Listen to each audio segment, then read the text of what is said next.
Okay.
Hello and welcome to our gathering and chitter-chattering. You can hit us up in the live chat around the writing framework. Well, there was a lot of refreshing on the DFE page today.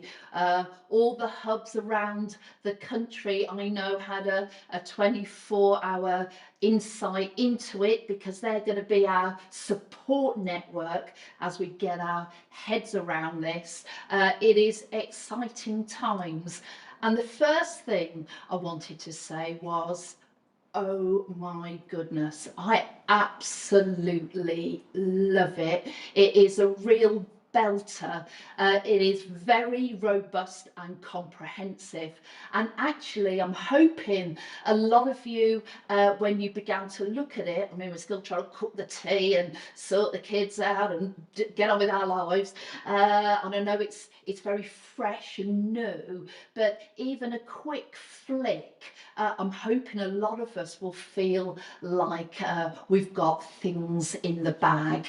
Now, we're here always looking at these documents through the lens of how can we be better, and we all want to be the best that we can be.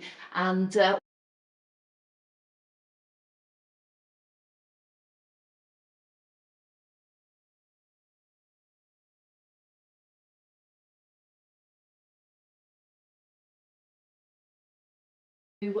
not sticky as in nightmare, but that we can begin to kind of think about and stick our thinking to kind of in a communal way, and what it might mean for us in terms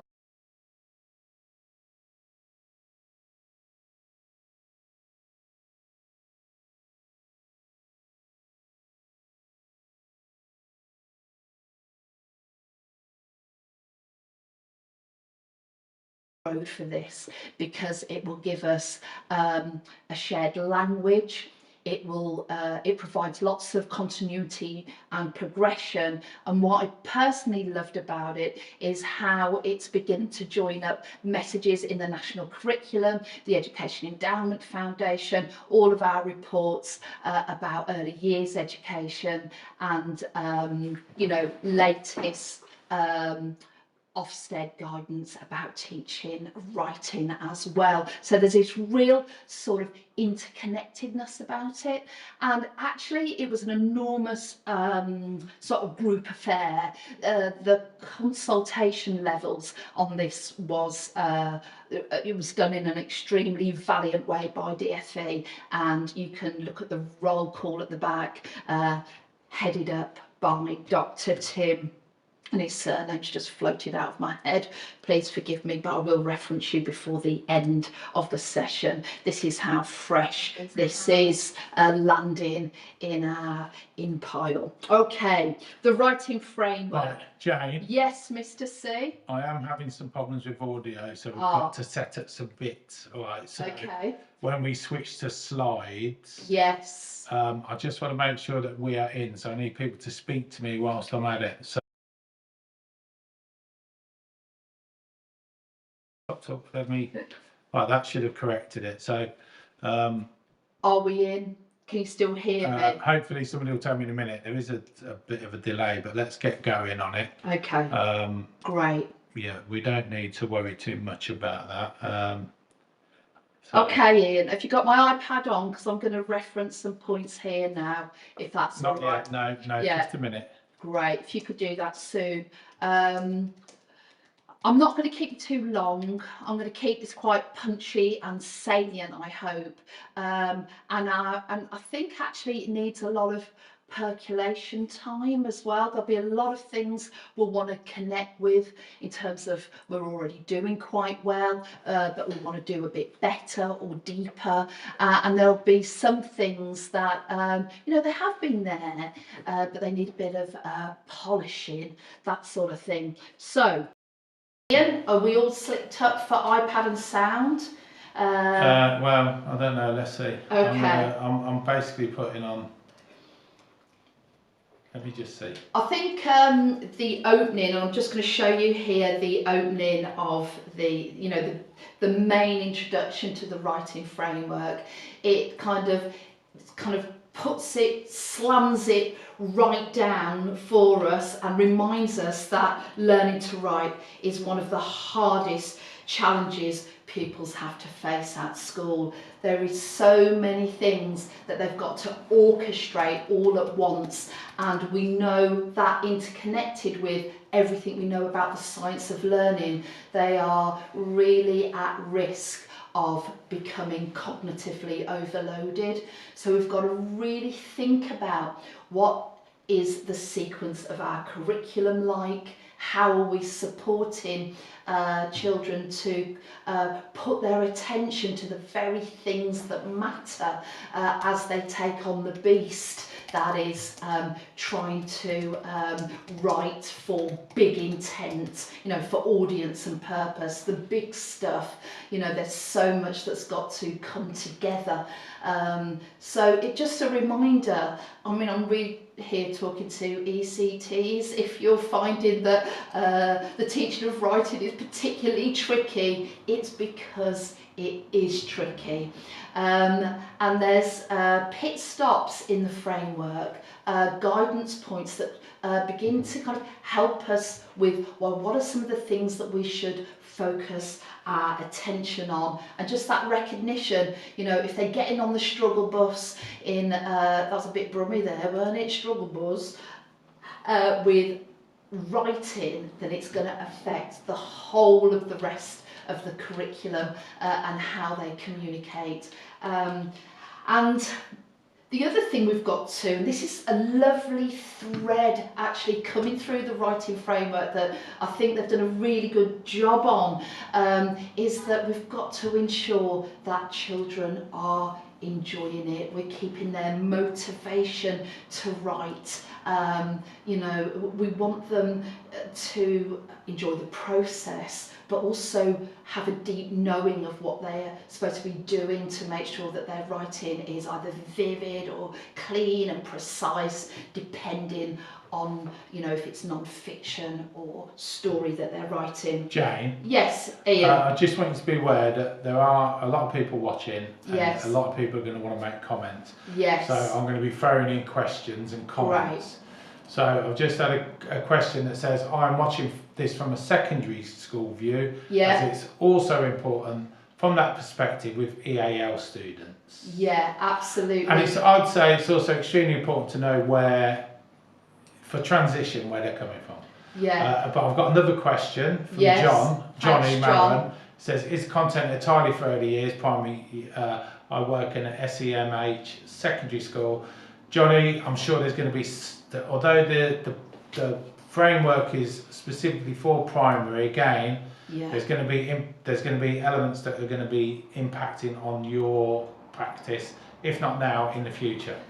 Ian, just because we've had a bit of Ian collapsed microphone over there. Ian hasn't collapsed, his microphone has, but if you talk, Ian, you're going to have to turn your gob up and shout a bit more. But yeah, a couple of questions there about who is this framework for. It has been written for early years teachers, Key Stage 1 and Key Stage 2. But if you are thinking about transition in secondary, if you are thinking about you're a specialist school delivering specialist provision, then this is also for you as well. There's going to be some really important transition messages, so it's definitely a download it and start connecting with it. Okay, first big message. It might be very obvious and very virtuous, but it's absolutely critical, and it's this. Reception year is vital. And we were starting to get clues in reports kind of a way back now in Bold Beginnings, but if we look at the new guidance in the EEF, and connect that with Ofsted findings, we've got some kids in reception who are like, I'm on the trikes, they're loving the trikes, and they are opting out of writing. And as enticing as we make it, they're not choosing it. And so there's this nuanced position where we are going to make sure that they meet opportunities to write, very directed, very instructional, and as we're working in that way, we're cooging along that they have a really positive sense of their writer's identity, and the pupil's writer's identity, and them finding their true agency to write about what they care about and what they're excited about, you know, whether it's dinosaurs or glittery rainbows, whatever they want to write about, that they find a way to socially engage with that. And we and as teachers, what we're going to do is be a little bit more forensic about what they need next. And I know there's a big target from the DFE of 75% of pupils. We're shy of that at the moment, meeting the early learning goals for writing. Jane, so a big push. Yeah. I am going to be throwing questions at you. Yeah, as long as they're nice and loud. Well, okay, they are loud, but I'm also putting them on the screen. Great. So this is one of the questions. I'll just want. Now, you're not going to be able to answer all these because some of them aren't clear, and obviously we've only got this, you know, pretty much at the same time as everybody else. But this is a question. I was just wondering what they want writing to be based from, topic or inspiring content. It's not ever clear. That's a really good question, actually, and the position with whether we look to the national curriculum in its current form or the writing framework, that is what we choose to teach, what stories we lean on, and what, let's say, non-fiction text types we choose to write. This is our choice as a school when we design a curriculum, and that is one of the beauties and the creative parts of teaching, but we do need to be aware of maximising opportunities to do damn good cross-curricular writing, and we want the quality of our writing teaching to be seen in all areas of the curriculum. And there is a lot of mention actually about writing routines, that actually by having strong writing routines, how they lay out their book, how they work, some of the codified teaching things we might use, like, you know, cold calling or kind calling out, whatever we call it, essentially that we're trying to slick, codify our teaching and learning, so that this is making sure that when we are teaching writing, whatever that curriculum choice is, it's as effective as possible. I kind of went off on a little tangent there, but just to say, I think the gift of the national curriculum and the writing framework is that we can choose, but we've also got to be aware, as you all are as well, you know, we are looking to have high quality texts that have won awards.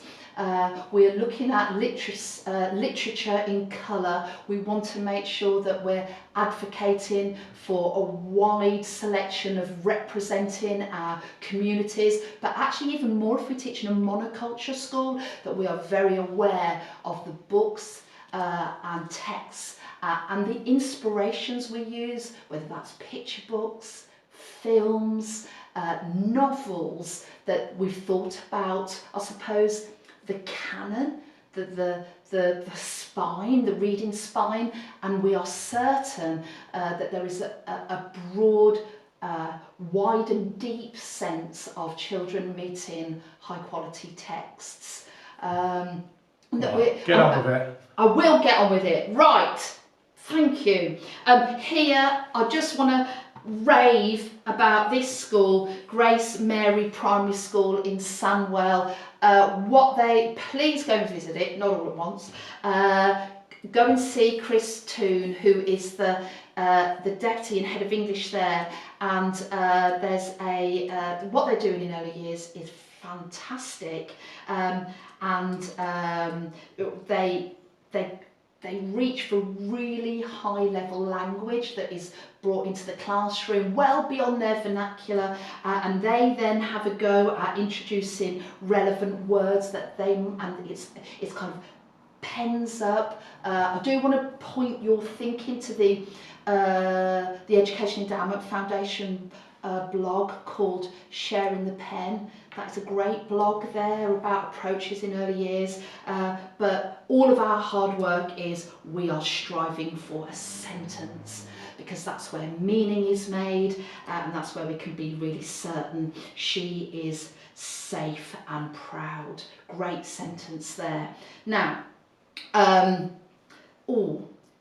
this... Bring it down a little bit. Oh yeah, now, one of the things that glimmers in the writing framework is the interconnection between oracy and reading and writing, and we know glimmering on the horizon when we do get a remodelled curriculum, we know that oracy is going to be the beating heart of that, and we talk so much about modelling talk, but I just wanted to give you a little kind of shout up, don't know, something like that, about us elevating the levels of oracy interconnected with play.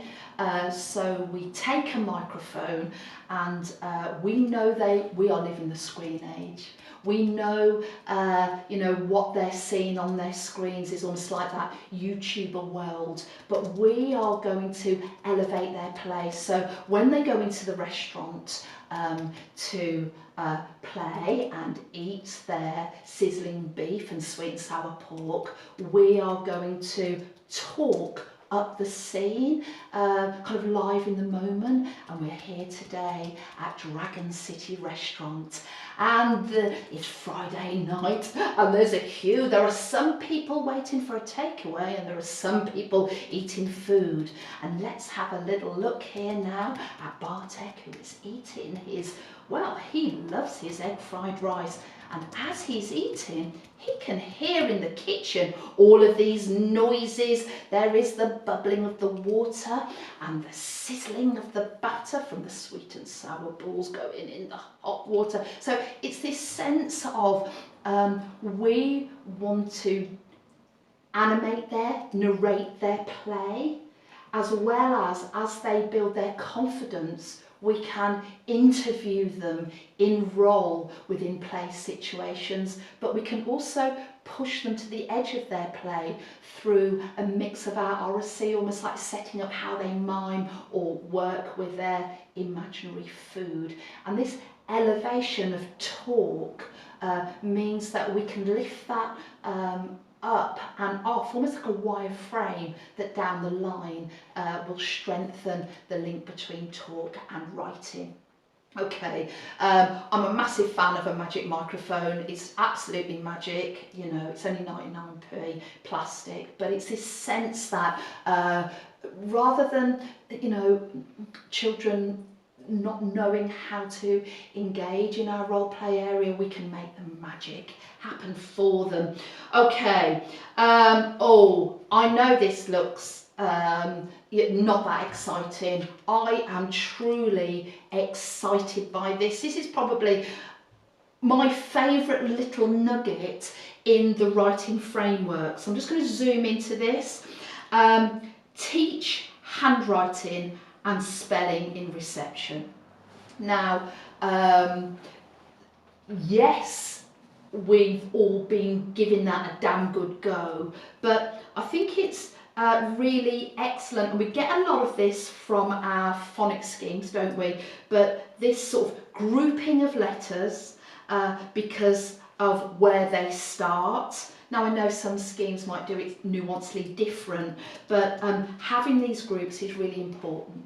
Now, it's actually not that important if you've been doing your phonics scheme for yonks and you know about the handwriting formation families. Who it actually is really important for is the year 4 teacher, the year 5, the year 6 teacher, who it might not be grafted on our teaching bones, because we might have a child who's struggling or new to our school or new to the country or has some difficulty with writing or has missed some buses around handwriting formation, and we need to understand handwriting in this family way, and even in Key Stage 2 we know the handwriting patterns, you know, that might be coming from our phonics scheme. So, you know, do we have a pattern for B and D reversal? You know, if you're doing the letter B, start at the top, go down slow, halfway up, round you go. So we all know that when we're diagnosing children who've got handwriting issues. A big push for tripod grip. I always say, I mean, I know there's other ditties out there, 1, 2, 3, pencil and me. You know, and that's kind of, we need a strong sense of how we're training on tripod grip. Okay, so why am I showing you this picture?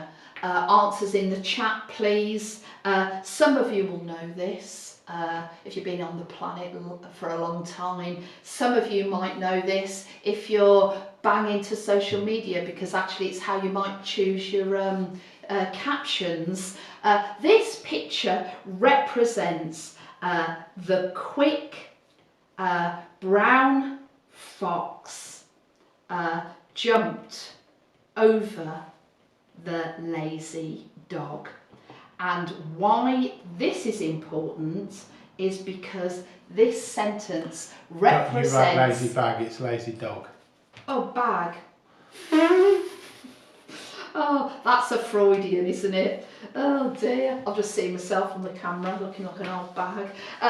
The quick brown fox jumped over the lazy dog. This is every letter in the alphabet, and when children are ready, and it's almost like that readiness to write, getting them to copy that sentence, and then being a bit more forensic and diagnostic, so we can say, look, after Christmas, we have got in reception, let's say, you know, 6 children who are struggling with the letter B, and then we can intensively support them, but also that can be a really good responsive teaching feedback loop into our modelled writing.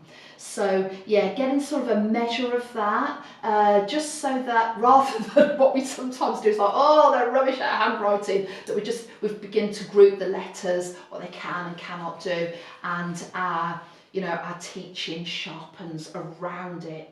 Great. Now this is, do you know what I love? Actually, I've not said this, and just so much I love about the writing framework, and it is going to be by my bedside, probably for a couple of years, you know, ruining my marriage and all of that. I actually really love it. And one of the things I love about it is how it is such a strong patterned link between the messaging in the reading framework and the writing framework. It gives us a model to think about, you know, the simple view of reading. We get the same model, the simple view of writing. I mean, we're all teachers, we know it's nothing simple, but actually it gives us a hook, a frame to hang our ideas on, and it can get more detailed after that. So I love that. And then I think what's a lovely, beautiful, cohesive link between these two documents, you know, and some of you are in schools where you're the English subject leader for both, great, and that helps our skilling people up, but some of us have split the role, but then we can still support each other in kind of messaging. So I think that's really good. And one of the things that comes through very strong in both reports is that fluency in reading is our doorway from word recognition into comprehension, and we need you to be fluent at reading, and we need that to be speedy and accurate and automatic.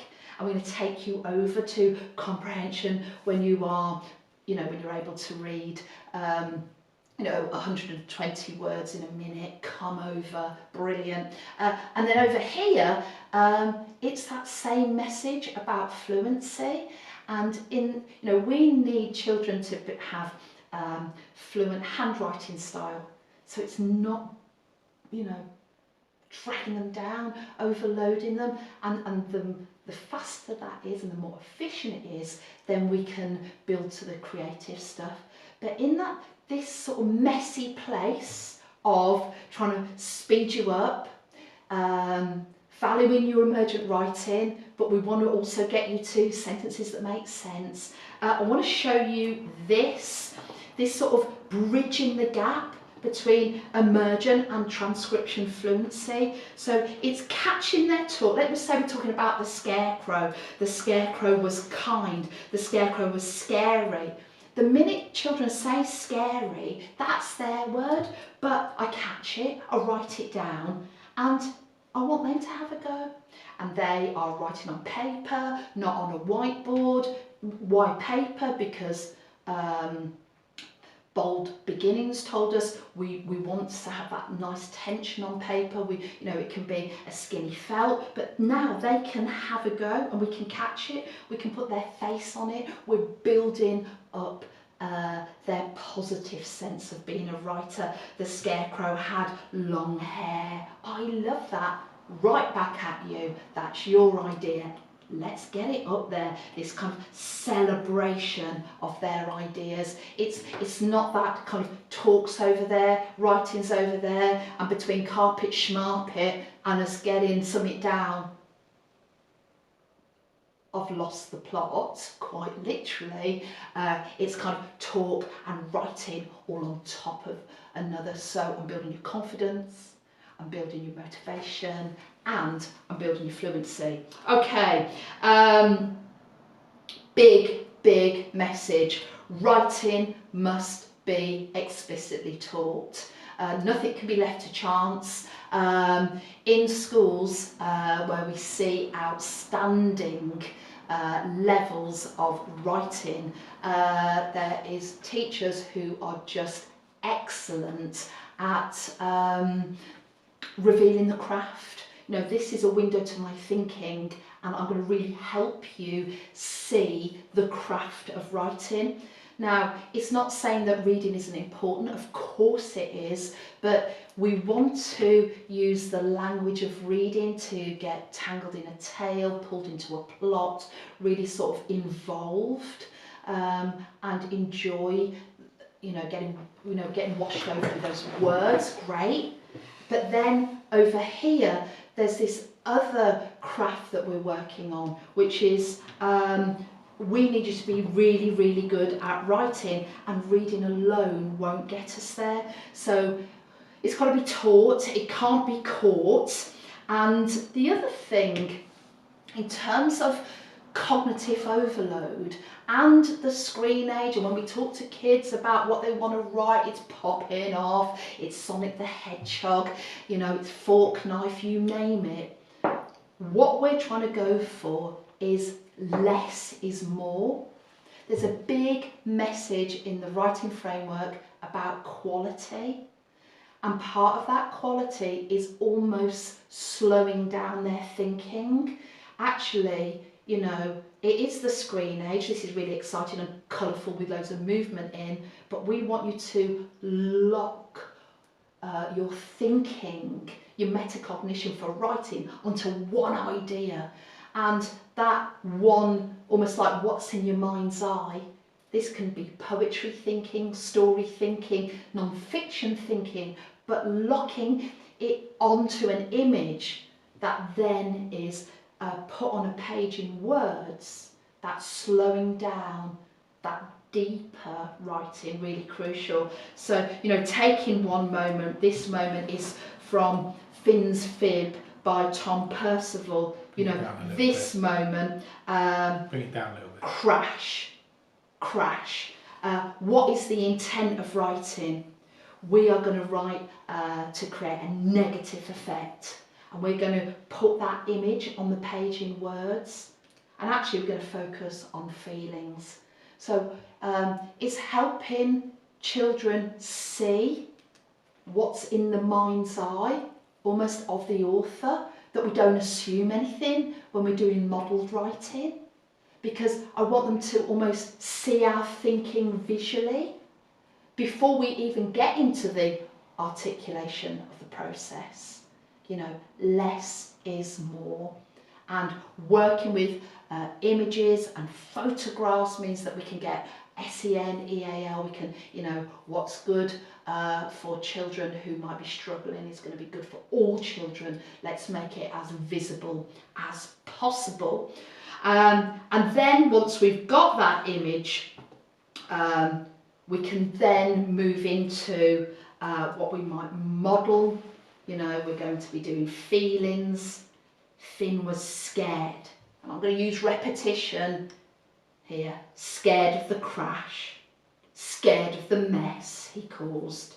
Scared of what the grown-ups might say, and that the clock couldn't be fixed. So there's always an articulation from the teacher, a think aloud, and that would be built up much more slowly, and we've got some excellent writing modelling practitioners out there where all the time we're giving them a window to our thinking. Jane, before you run on from modelling, yes, I think it's important to say that in the framework, it actually says that teachers model writing by thinking aloud and explaining the decisions they are making. And when we talk about thinking aloud and explaining decisions, it's really about verbalising every single element that comes into our head. And we don't have to do that live off the cuff. We need to plan it, but we need to plan when we come to the modelling, we need to plan those decisions and plan them in so that we're discussing them. Yeah, so massive message in the writing framework, modelling the words, think aloud, lots of references to the science of learning, why that is absolutely crucial, and that yes, it's done live with a pen in your hand, whether that's on a visualizer, a wipe-offable board or a cast iPad, flip chart paper, it doesn't matter. It's not Blue Peter, it's not here's one I've prepared earlier, you know, and it's the mess, it's the craft, it's the changing things, switching things and moving them around. Another big message, we know everything we do with writing is about quality first teaching. We know strong dynamic whole class teaching in terms of the science of learning is the way that we can propel standards. But we also and always must consider those children who need additional support. So it's thinking what can we give them to get them over the line to make sure that they are also successful. You know, do they have words that are already nearby and spelt correctly? Maybe on a thinking side, have they got photographs and pictures of what we're working on? Are there sections that they can do by themselves? So it might be here, we want them to chat with their friends to come up with synonyms for big to describe the moon, so they can go massive, huge, ginormous, you know, they can write their ideas, then we feel that they could cope with that. But there are other times when language is provided. So there's this kind of lovely mix of when scaffolds have to kick in. I think this... Could you bring it down just a little bit? Oh yeah. Massive message that sentence instruction is essential. Sentences is where meaning is made. Once we get sentences working, we can get them to begin to kind of stack and breathe and make really good paragraphs. It's almost like that's where our work needs to be. And when we're teaching the grammar of sentences, it needs text all where we're thinking, you know, Deborah Myhill's work taught us this, where we're thinking about, because I'm choosing this word, what is the impact of the reader? You know, the reader is absent, they're not there, they might be there in a couple of minutes or they might be there in 400 years time, but what is my intended impact? And any choices I'm making around grammar is to improve the effects and the quality of writing. And interlinked to that, there is a message in the writing framework about, you know, almost like turning our efforts up to the teaching and, you know, worrying less about the testing, and always thinking about grammar in context. I think there's a big, sort of like one of the big messages of it as well from my reading of it is that it's kind of takes a bit more of a minimalist or cautious approach to labelling the grammar from, you know, if that makes sense. I'll try to sort of like clarify. You carry on. Yeah, so one of the bits that I love in the writing framework is that there's been a lot of thought put into our current curriculum and some of the sentence requirements that we want children to construct. And this is just a year 2 example, but what they've done is exemplified going from reception all the way to year 6, using the vehicle of Jack and the Beanstalk, because we all know that story, but actually, what are those sentence types? You know, so in year 2, what are those structures? You know, what are the different types of sentences that we might want children to be really good at and adept at and experiment with? So it's that we don't lose sight of the breadth of sentence types we want them to use, but we also then have, and this is just so powerful if you're the English subject leader, this real sense of continuity and progression around sentence types for us to deploy within our teaching. Just superb, and made me think of the good old, bad old days of grammar for writing that many of you know I utterly adore. And this was, you know, just anything I think for us as teachers, because we're busy, where we've got practical worked examples, tick. Thank you. And things that can take us straight into the classroom to improve our craft, tick. Thank you. And I love that. I just love it. I just think it's so useful. And I think that, you know, national curriculum, sentence examples, kind of almost like tuning us back into what we're trying to do here is going to make a great staff meeting. I love it. I really do. Okay. Can I just say before you move on? Yes, Mr. I found a quote. I'm just going to go on the camera. So the quote that I've just found the quote in the document, and it says explicitly that grammar should not be taught as a separate body of knowledge, but integrated into the teaching of writing. And I read that as it's all about teaching grammar in context, and that's where your modelling is going to come great. You know, it's going to really fit in, where you're actually, instead of talking about some decontextualised you haven't got the spag test. Grammar. No, but well, who knows what's going to happen with them. But instead of trying to teach grammar out of context, when we teach it as part of the body of, you know, teaching about, say, sentence level work, then it sits and it helps when it's like within shared writing, for instance. I'm going to put you back onto Jane because I got a little bit distracted by her then, giving me a look over the camera. I was not. There was no dirty looks coming But yeah, in. but what I'm saying is it's very explicit. Teach it in context, which you won't be surprised to learn that that's exactly what the right stuff's all about, Jane.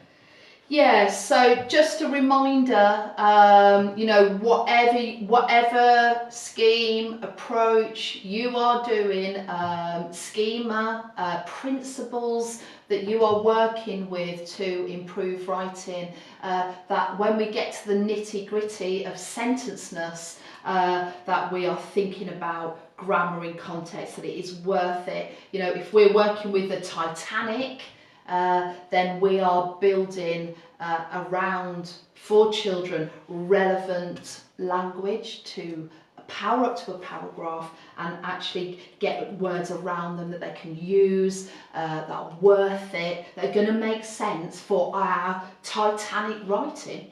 Not that everything's about the Titanic. I'm sure there's a really good sinking ship sort of joke there. But the other great, very practical, sort of lift-offable part of the framework is all the guidance about cohesion. Bring that down. And one of the things I wanted to say about cohesion, and I love this strategy, and I don't know if any of you have ever used it, when you've got a subject, let's say the Titanic, that we help children sort this out. It's weird, isn't it, that boats are she, and this might say, you know, the history-making ship, and it also might say, you know, the mighty vessel, and that we're going to get that sorted using the cohesive tie strategy. So we've got some options.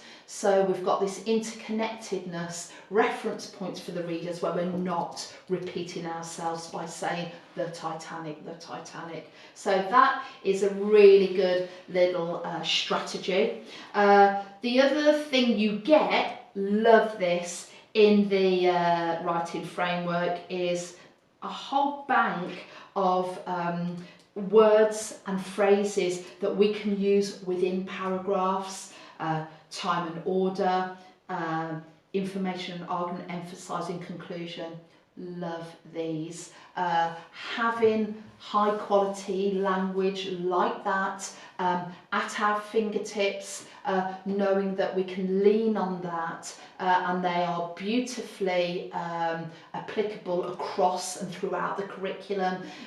This is going to really strengthen our writing. And the interesting thing about Cohesion is it's not often on that first write, as it were, just getting your ideas down.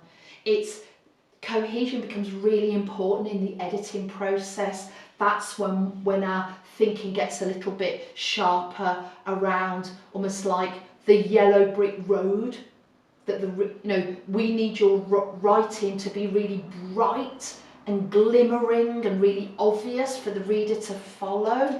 And this is where we can really sharpen their reading eyes to language. We might need to keep the reader on that yellow brick road. We don't want it to be foggy. We don't want to kick them off it. We don't want to lose them. That pathway. Love this. Anything that's taking off the cognitive load for us as teachers, we can use practically, get us straight into our classrooms. Love, love, love. Great job. Okay. Another big message. We all know that there is a lot of fragility around writing out there. Children are very anxious about their writing. Some of them are losing a lot of confidence.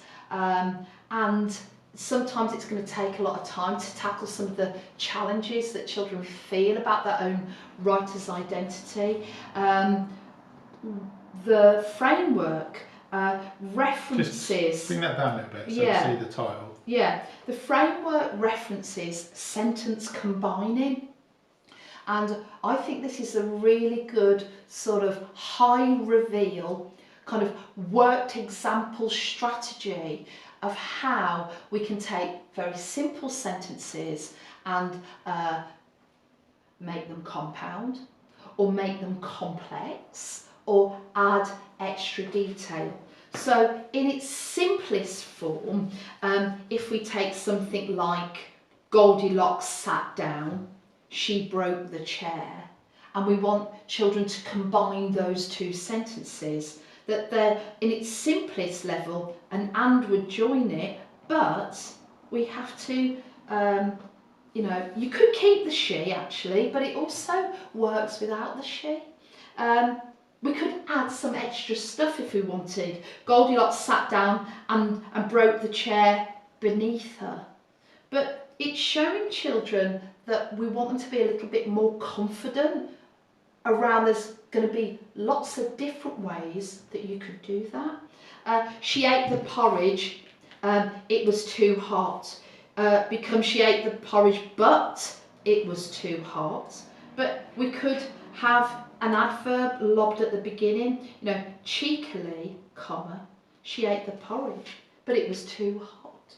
So these sort of activities are eye-opening for children, and they feel kind of quite reassured that they're starting with a something.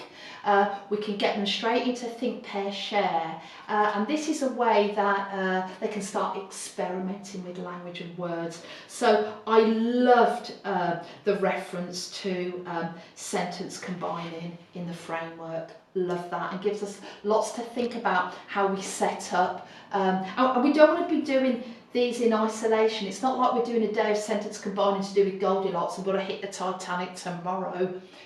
We are doing Titanic sentence types so that everything we do around flexible thinking with words is in context. It's really relevant to the work we are on. Okay, nearly there.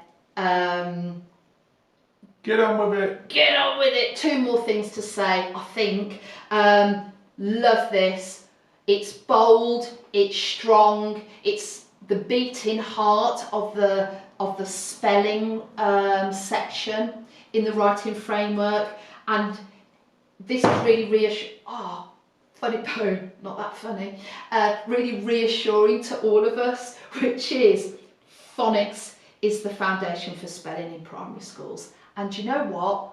I would say on my travels, in the main, we've got it sorted.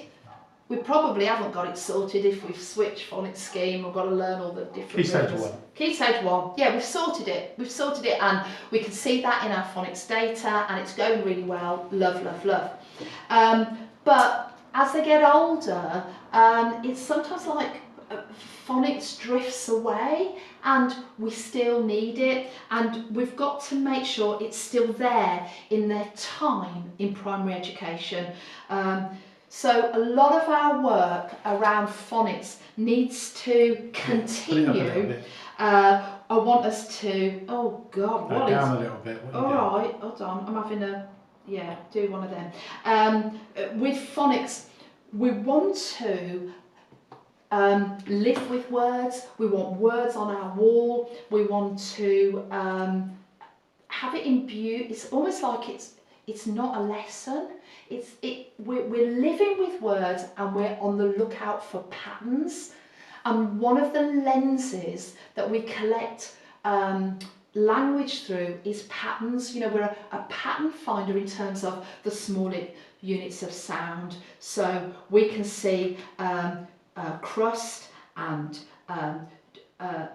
crust and dust and summer. We all have this same sound, and we can find it in all of these words. There's this pattern. So we're thinking all the time, and as children get older, and this is a year 5 example, we know there are top 5 things that hinder children's spelling, and one of them, even though consonants are stable, one of them is the doubling of a consonant. What a nightmare. You know, immense, you can hear, but is it 1 or 2 letter M's? So here, this is, let's collect the patterns. Accountant, accordion, according, accumulate, if you can say it, can't say it. Those words all coming together because it's got the same phonics pattern.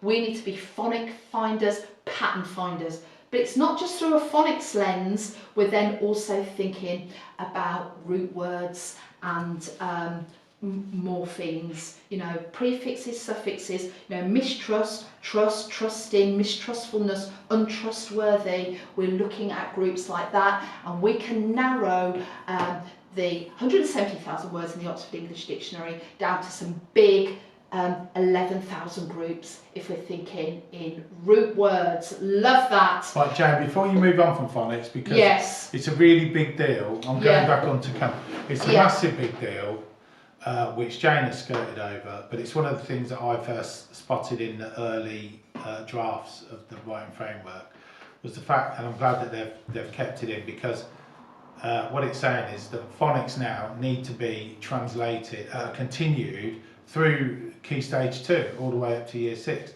So much brilliant work is done in Key Stage 1 to get them you know, really aware of how, you know, phonics are embedded, and then we leave it in Key Stage 2, and then you know, we know that it's almost if you're a Key Stage 2 teacher, you are going to have to learn a new language. You know, we do, you know, all phonics, you've got to learn the international phonics alphabet, you've got to do all this. Now, Jane actually wrote a series of books for Year 2 to Year 6. I've just put the link in the chat, which is basically the spelling book.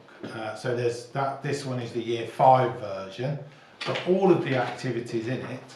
So if you are thinking, well, how are we going to address phonics in our school? Well, it's all in the book already. So jump on to the link and have a look. But this is a week by week follow through scheme that you just you know, follow as you go through, and it's about phonics. It puts phonics at the heart of a spelling program for up to Year 6. So it basically draws a line under that. But I think we're going to be doing some more specific work on that over the coming weeks. As a direct result, there's obviously, you know, huge amounts of schools that use this, already. But if you're one of the schools, great, you're already covering the bases on this advice from the framework.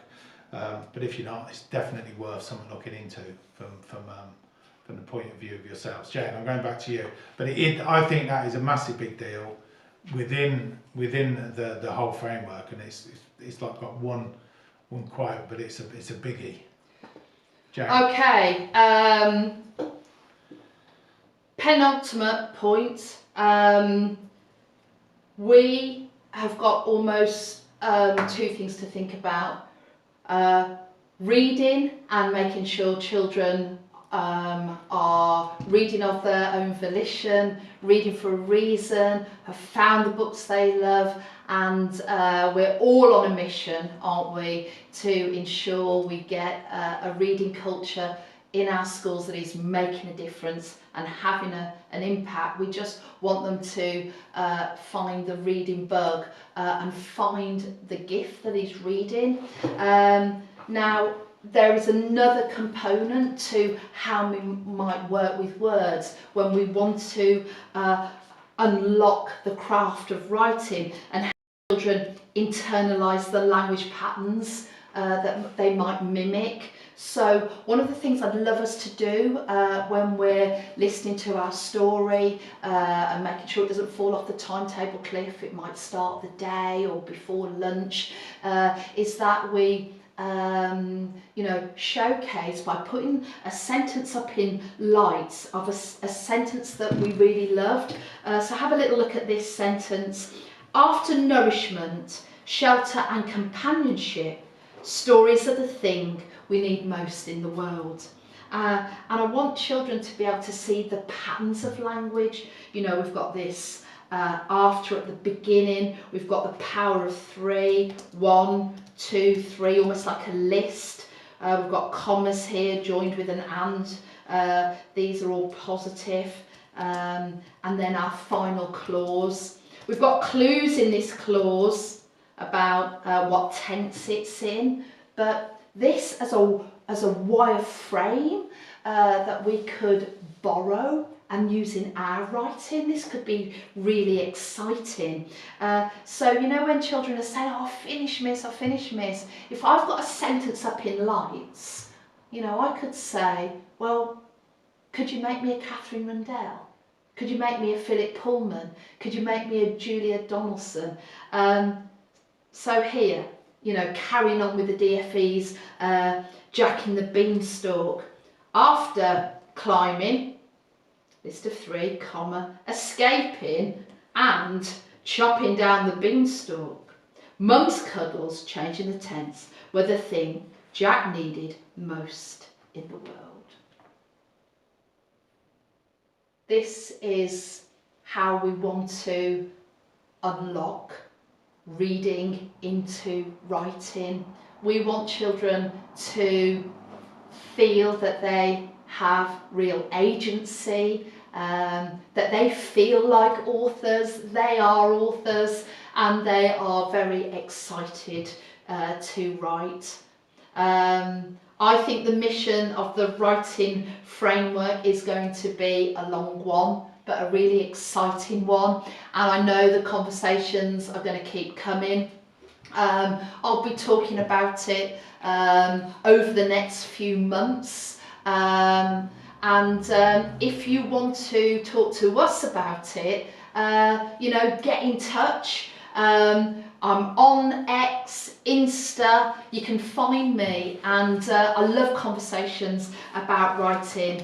And my final message, and this is the hardest message, whether we're wearing a responsibility for writing or we're leading our school, really now the next bit is in your hands. But I hope you're as excited as I am. There's so much it's locked in this that will really make a difference to our teaching, and already I know I've got English subject leaders out there where their brains are ticking in overdrive about things they want to weave in and mesh into. There's no babies out with bathwaters, you know, what can we interconnect with what we've already got? And yeah, I do think it gives us a real sort of sense of positivity that we can go forward and continue to build a really positive writing culture in our schools. You've been an absolute delight. Thanks for showing up. Thanks for being here, and let's keep talking to everybody about what they're thinking about the writing framework. There might be one or two questions. So oh yeah, I won't run away. Questions. Hit me up. I've got a question from Anaza, which is, would you recommend a handwriting scheme for Key Stage 1? Right. In terms of a handwriting scheme, I actually hear some really good on the ground messages about certain schemes.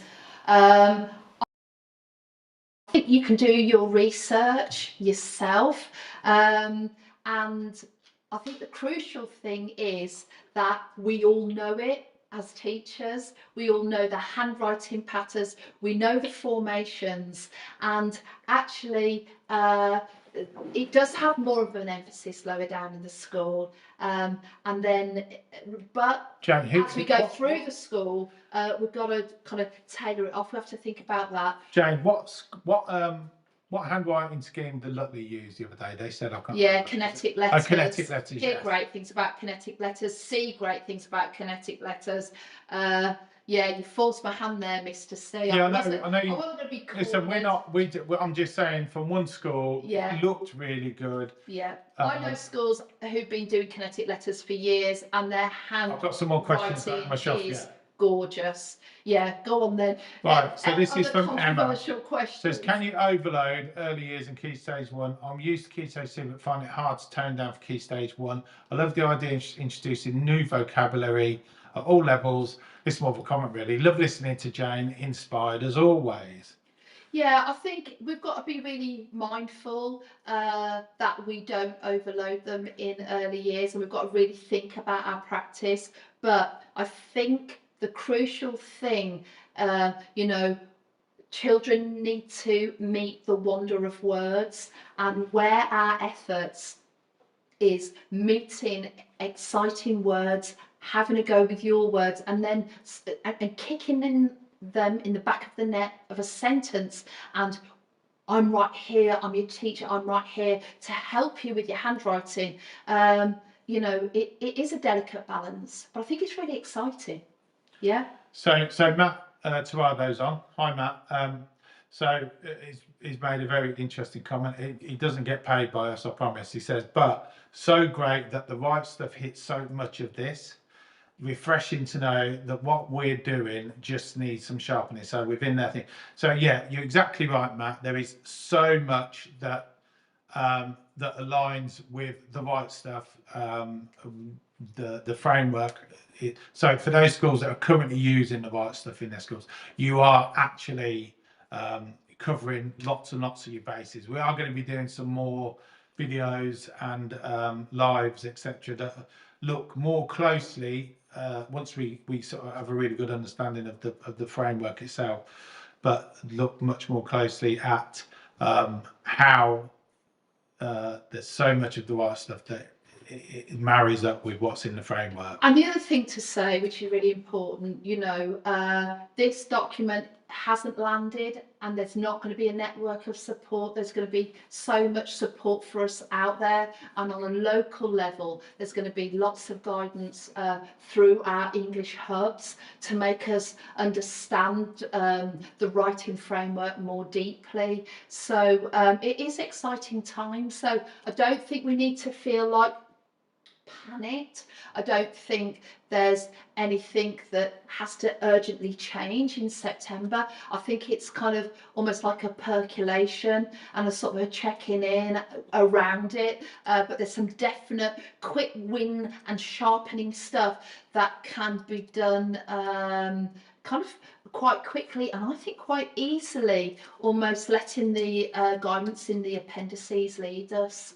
Yeah, great. I think as well there is a new curriculum on the horizon, Jane, Yeah, isn't there? yeah. Which is going to be you know, the framework, I suppose, will adjust to that if Oh, it is. They've already need said be. that. Yeah. Once the curriculum changes, the writing framework will almost go back to the drawing board and help us by ensuring it's all aligned. So we're not going to feel like we haven't got alignment in that sense. So yeah, I think this is important and powerful times where everything feels more strategic. I think as a profession we feel more supported, and actually even though you know, anything that's new can be a bit exhausting, I personally feel quite joyous. Is a quick question that is something that you will be.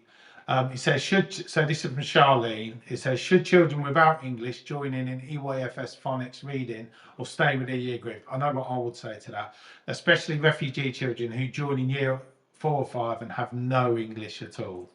Yeah, I think that's going to be a judgment. Yeah, it's a judgment. It's a judgment, but remember, you know, we want quality first teaching for us, for them to be near us, to get our teaching, and you know that comes first, and then we think about interventions and other things they might need. Great. So I've got another. This is from Michael Conley. Yeah. Hi Jane, Michael for St Peters. This is. So missed the very start of the meeting, but what will be the biggest headache to implement? I actually, in your opinion? No, I don't think there's going to be a big headache here for us. I think I think the main thing is going to be a lot of zhuzhing. For me, though, I think any school that any school where we begin to see that children aren't smooth with transcription, they've not sorted handwriting, and they're losing their way with that, and that's bogging them down, and that we're seeing, let's say they've been in the school since reception and we're still seeing issues in year 3, that's when I think we need to think a bit more forensically about how we are teaching handwriting and smoothness and efficiency, and making sure they're still enjoying the process.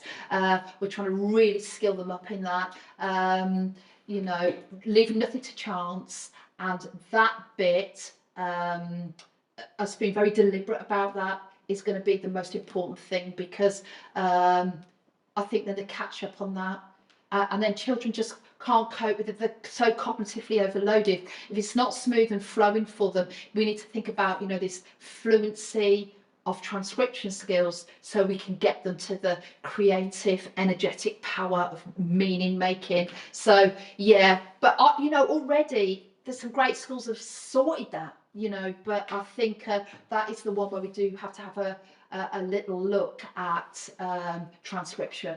Transcription's the biggest one. I'll put in the group chat as well a link to the White Stuff book, because if the thing is as well, Michael, if you are a White Stuff school, a lot of this is already covered. I think the other thing to state as well is that this isn't statutory; it's advisory, and I think what we need to be doing is saying this is it's got like the reading framework. It's got so much good elements that we can take that will help us direct our teaching and writing, and hopefully start bringing everybody up. But there's still a lot to get everybody's teeth into it. You know, there's a lot to dissect in there. But I think that there's a hell of a lot of positives within it, a hell of a lot. So I'd be looking at more, you know, make it, you know, how are we going to utilise it to get the most out of it.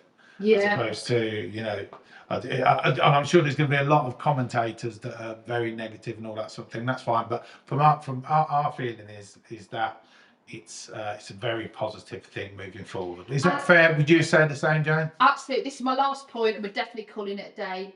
Just the fact, and I'm not saying it's everything, but just the fact we have in one place, the science of learning around writing, reference in one place, that in itself is an absolute gift. You know, and we can return to it and check into it. You know, I'm still picking up that reading framework and going, oh, look at that little nugget. You know, I think it is, it's such a hopeful time. Well, and Michael has finished off with a great comment, Jane, because I did ask him, aren't you a Right Stuff school? And Michael says, yeah, we are, and we love it. Insane writing progress. Wow. Right, Insane in the Membrane. I'm setting you free. Have a great day tomorrow. It's hump day, it's Wednesday. What's happening? We're teaching writing. See you soon. We'll keep talking.